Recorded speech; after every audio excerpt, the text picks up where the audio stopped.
அன்பு தேவ பிள்ளைகளே, இன்றுக்குண்டான வேத வார்த்தை யோவேல் 2ஆம் அதிகாரம் 21வது வசனம்.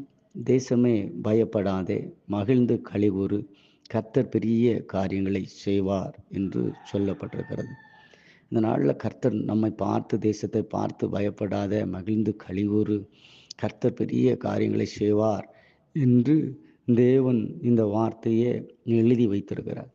இந்த வார்த்தை இந்த நாளில் நம்ம விசுவாசிப்போம்னு சொன்னால், கர்த்தர் பெரிய காரியத்தை என் வாழ்க்கையில், என் பட்டணத்தில், என் பிள்ளைகளுடைய வாழ்க்கையில், எனக்கு உண்டான வேலை ஸ்தலங்களில், எனக்கு குறிக்கப்பட்ட எல்லா ஸ்தானத்திலும் தேவன் பெரிய காரியங்களை செய்கிறார்ங்கிற அந்த உணர்வு நமக்குள்ளே இருக்குமானால், நம்ம ஏதோ ஒரு காரியத்தை குறித்து பயந்து கொண்டு இருக்கிற அந்த பயம் நம்மளை விட்டு நீங்கி போகும். இந்த நேரத்தில் நம்புகிறவங்க கர்த்தர் பெரிய காரியங்களை தேசத்தில் செய்து கொண்டு இருக்கிறார், பட்டணத்தில் செய்து கொண்டு இருக்கிறார், என் வாழ்க்கையில் செய்து கொண்டு இருக்கிறார், எனக்குண்டான எல்லாத்திலும் கர்த்தர் பெரிய பெரிய காரியங்களை செய்கிறார்ங்கிற அந்த விசுவாசம் உங்களுக்குள்ள இருக்குமானால், நீங்கள் இந்த நேரத்தில் மகிழ்ந்து களி கூறுங்க. இந்த வேதத்தை வாசிக்கிற தேவ பிள்ளையே, நீ மகிழ்ந்து களி கூறு.